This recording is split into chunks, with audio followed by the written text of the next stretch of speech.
바퀴 돌기까지 기도로서 수고해. 교회 따라가도록 주와 함께 기도해.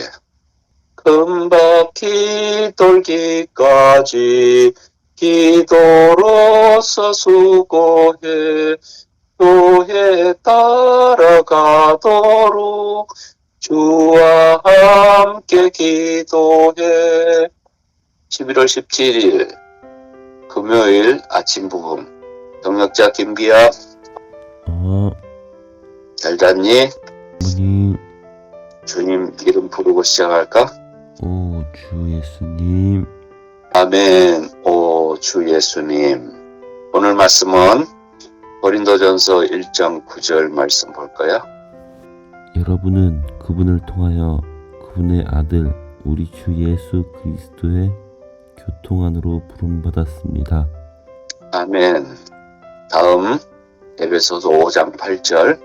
여러분이 전에는 어둠이었으나 이제는 주님 안에서 빛입니다. 빛의 자녀들답게 행하십시오. 아멘.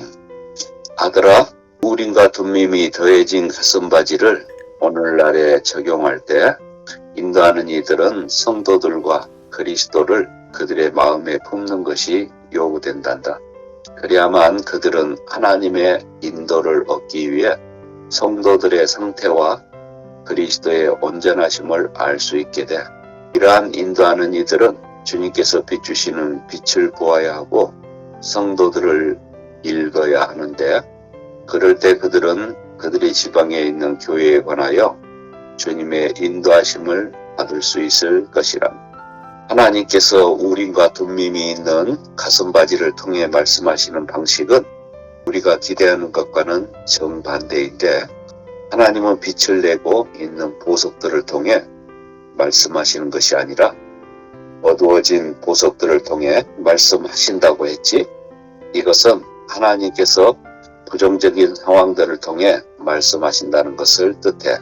정상적인 상태에서 가슴바지의 12보석은 우림의 빛비춤을 갖고 있었어.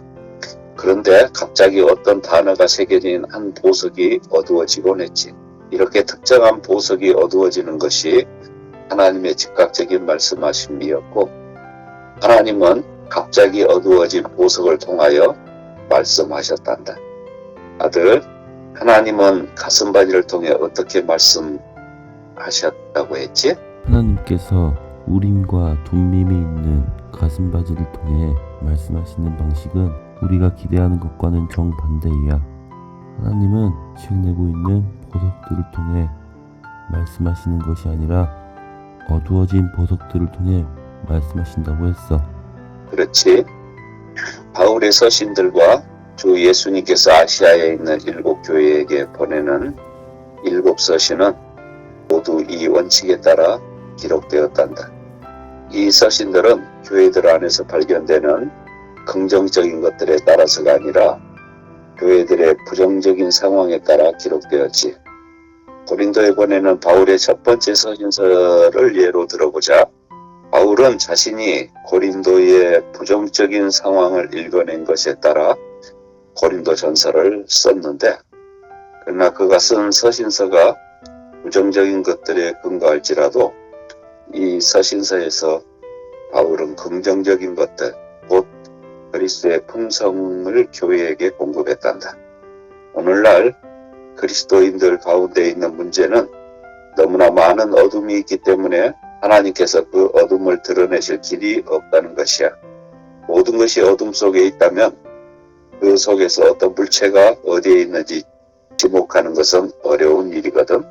그러나 모든 등이 빛을 내고 있을 때 어두워진 등을 찾는 것은 쉬운 일이란다. 이것은 하나님께서 어떻게 가슴바지를 통하여 말씀하셨는지를 보여주는 예시인데, 어떤 보석이 어두워지는 것은 하나님의 즉각적인 말씀하심이었어. 아들아, 하나님께서 가슴바지를 통해 말씀하시는 예시를 들어볼까? 바울의 서신서들과 주 예수님께서 아시아에 있는 7교회에게 보내신 7서신은 모두 교회들 안에서 발견되는 긍정적인 것들에 따라서가 아니라 교회의 부정적인 상황에 따라 기록되었어. 이때 어떤 보석이 어두워지는 것은 하나님의 즉각적인 말씀이었어. 아멘. 어둠이 알려지려면 반드시 먼저 빛비춤이 있어야 한단다. 모든 등이 빛을 내고 있을 때 어떤 등이 어두워지면 즉시 그것이 눈에 띄지. 그 어두워진 것은 무엇인가 잘못되었다는 것을 보여주는 표시인데, 어떤 교회에서 잘못된 것들이 쉽게 발견된다면 그 교회는 정상적이란다. 어둠이 지배할 때 부정적인 것들이 드러날 수 없어. 그런 경우에는 반드시 빛이 필요해. 빛bi춤 아래 드러난 것이 하나님의 말씀하심이야. 하나님은 상황이 부정적으로 변하는 것을 통해 말씀하신다.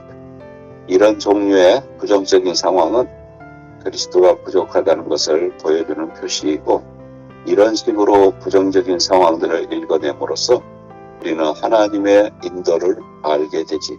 그럴 때 우리의 지방에서 우리는 하나님께서 우리가 무엇을 하기 원하시는지를 알게 될 것이고, 그런 다음 우리는 그분의 인도를 따라야 한단다. 아들아, 가슴바지를 통해 주어지는 인도는 항상 판결을 포함했어. 주님께서 말씀하시는 것이 부정적인 상황들을 통해 비롯되기 때문에 그 말씀하심은 곧 판결이었지.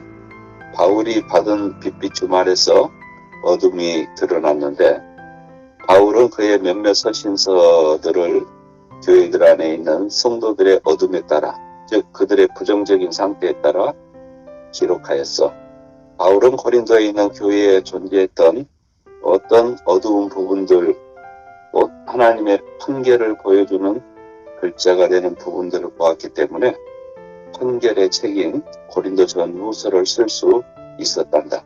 그러나 이 서신서에는 그 안에 담긴 모든 판결에 더해 많은 긍정적인 것들, 즉 고린도에 있는 믿는 이들에게 공급된 그리스도의 풍성도 담겨 있었어.